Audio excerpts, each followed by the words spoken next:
Hello दोस्तों, अपनी व्याकरण की क्लास चल रही थी। वर्ण विचार वाला टॉपिक समाप्त हो चुका था दोस्तों, और आज नया टॉपिक अपन शुरू करने जा रहे हैं, शब्द विचार।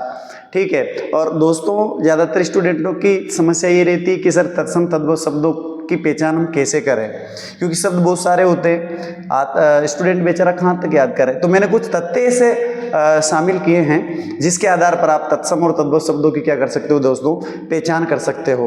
ठीक है दोस्तों, वीडियो को शेयर करें, लाइक करें, कमेंट करें। और आज का सेशन बहुत मज़ेदार होने वाला है दोस्तों।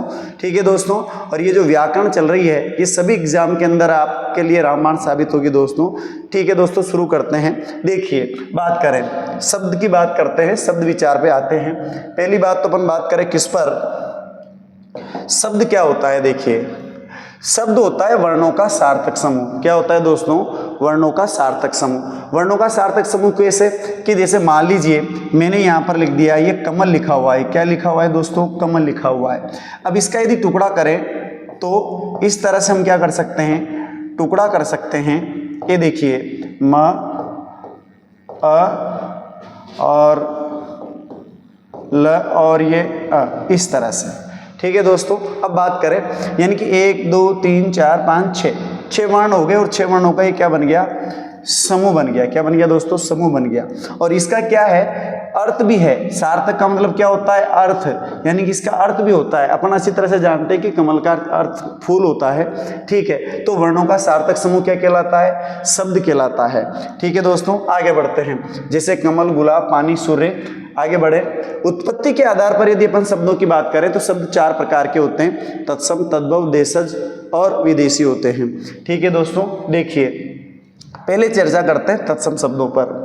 तत्सम शब्द क्या, संस्कृत भाषा के वे शब्द जो बिना रूप परिवर्तन के हिंदी में प्रयुक्त होते हैं उन्हें हम क्या कहते हैं, तत्सम कहते हैं। जैसे कि अपन बात करते हैं, थोड़ा सा मैं आपको इधर समझाता हूँ। देखिए, इधर देखिए, हाँ देखिए, बात करें कि हिंदी जो है ये सबसे पहले अपन बात करें कि मूल भाषा क्या थी, संस्कृत थी। क्या थी दोस्तों, संस्कृत है। संस्कृत से फिर पाली आई, और पाली से फिर क्या हुआ, प्राकृत। प्राकृत से फिर दोस्तों क्या होती है, अपभ्रंश। और अपभ्रंश के बाद में बारी आती है हिंदी की। ठीक है, तो यानी कि संस्कृत, ये देखिए हम ऐसे समझ लेते हैं कि कुछ शब्द जो थे वो संस्कृत से डायरेक्ट ही किस में आ गए, हिंदी में आ गए। बिना परिवर्तन के किस में आ गए, बिना परिवर्तन के किस में आए, हिंदी में आए। ठीक है ना, वो तो कहलाएंगे तत्सम। और जो शब्द परिवर्तन सहित किस में आ गए, परिवर्तन सहित किस में आए दोस्तों, हिंदी में आए, उन्हें हम कह देते हैं क्या, तद्भव। क्या कह देते हैं दोस्तों, तद्भव कह देते हैं। एक बार फिर मैं अच्छी तरह से आपको समझाता हूं। देखिए, बात करते हैं, थोड़ा सा देखिए, बात करें। देखो, खाली स्लाइड लेते हैं। देखिए,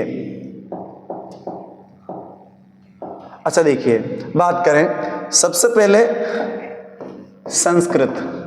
ठीक है, संस्कृत के बाद आई पाली, और पाली फिर प्राकृत, यानी कि ये सारी संस्कृत से निकली हुई है। फिर प्राकृत के बाद में आती है अपभ्रंश।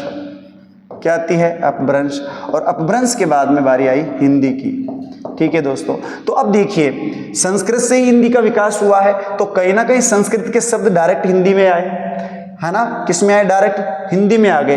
यानी कि बिना परिवर्तन के हिंदी में आए, बिना परिवर्तन के। जो शब्द संस्कृत से बिना परिवर्तन के किस में आ गए, हिंदी में, उनको तो हमने नाम दे दिया क्या, तत्सम। और जो शब्द देखिए, मान लो जैसे यहाँ से यूं यूं ऐसे करके आ रही है, मतलब यूं कह सकते हैं कि जैसे संस्कृत में पाली इस तरह से, तो कहीं ना कहीं शब्दों में क्या हुआ, परिवर्तन हुआ। क्या हुआ दोस्तों, परिवर्तन हुआ। और परिवर्तन के साथ किस में आए, हिंदी में आए, उन्हीं को हमने क्या नाम दे दिया, तद्भव नाम दे दिया। क्या दे दिया दोस्तों, तद्भव नाम दे दिया। अब आते हैं अपन स्लाइड पर और वापस चर्चा करते हैं। देखो, स्लाइड पर आते हैं दोस्तों।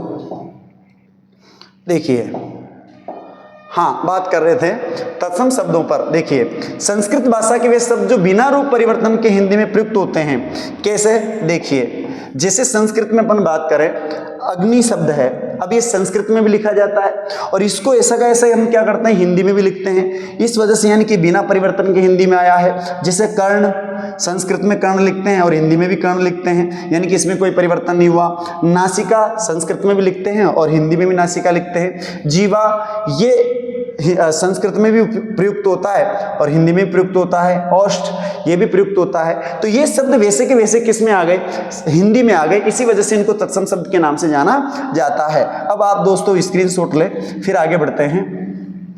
देखिए बात करते हैं, हाँ आगे देखिए।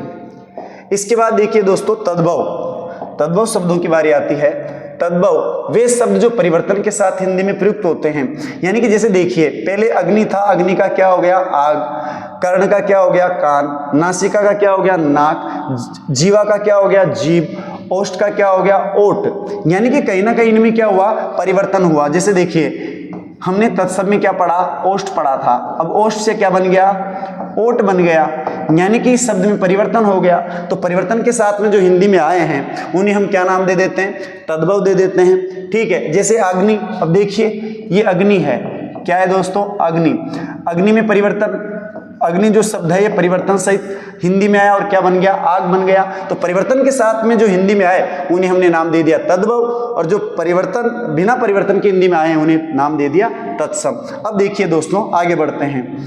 सबसे बड़ी जो समस्या है, ये तो क्या सब जानते हैं तत्सम तद्भव क्या होता है, आपने पढ़ा भी है और किताबों में भी अच्छी तरह से लिखा है पढ़ा है, लेकिन जो मुख्य चीज जो है उस पर अपन बात करते हैं कि साहब तत्सम और तद्भव शब्दों में अंतर कैसे करें, पहचान कैसे करें, क्योंकि शब्दकोश बहुत बड़ा है।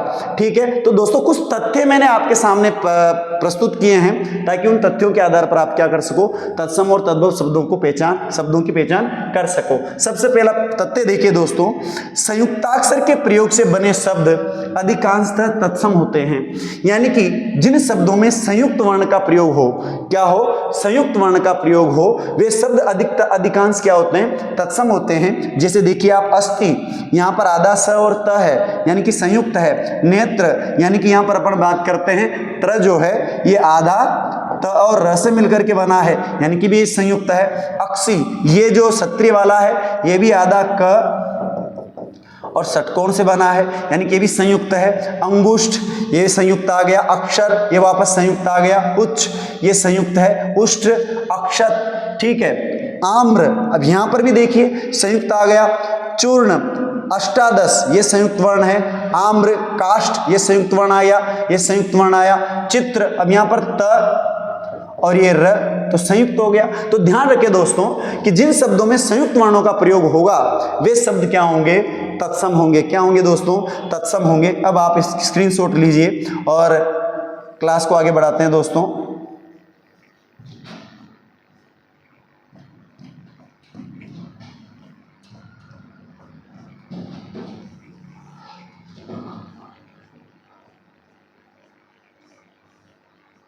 अच्छा दोस्तों देखिए आगे बढ़ते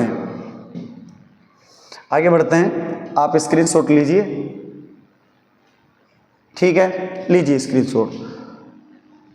अच्छा अब देखिए चंद्र बिंदु से बना शब्द हमेशा तद्भव होता है, यानी कि जिस शब्द पर क्या लगा रहेगा दोस्तों चंद्र बिंदु लगा रहेगा वो शब्द क्या रहेगा तद्भव होगा। जैसे देखिए उदाहरण के तौर पर अंगूठा, ये शब्द देखिए आप यहां पर ये चंद्र बिंदु लग रहा है। अंगूठा, कांच, ऊंचा, ऊंट, अंगुली, आंसू, कांटा, ठीक है, गांव, गांठ, चांद, जांग, चांदनी, दांत, इन सभी शब्दों पर क्या लग रहा है चंद्र बिंदु लग रहा है। तो ध्यान रखें जिन शब्दों पर चंद्र बिंदु लगा होगा वे शब्द निश्चित रूप से क्या होंगे दोस्तों तद्भव होंगे। कौन से होंगे तद्भव होंगे। फिर आगे बढ़ते हैं, अनुस्वार से बने शब्द तत्सम होते हैं, यानी कि जिन शब्दों पर अनुस्वार लगा होगा वे शब्द निश्चित रूप से क्या होंगे दोस्तों तत्सम होंगे। यानी कि जैसे देखिए अंगुष्ठ, अंगुली, कंटक, ग्रंथि, चंद्र, ये सब पे क्या लगा हुआ है दोस्तों अनुस्वार लगा हुआ है। दंश, चुंबन, चंद्रिका और चंद्र और दंत। इस तरह से आप क्या कर सकते हैं ध्यान रख सकते हैं कि जिन शब्दों पे अनुस्वार लगा होगा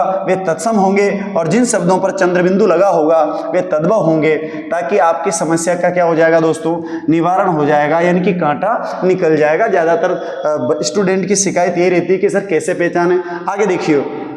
आगे देखिए दोस्तों, बात करते हैं ताड़न जात के दो या उत्सिप्त व्यंजन के दो ड़ और ड़। व्यंजन के प्रयोग से बना शब्द तद्भव होता है।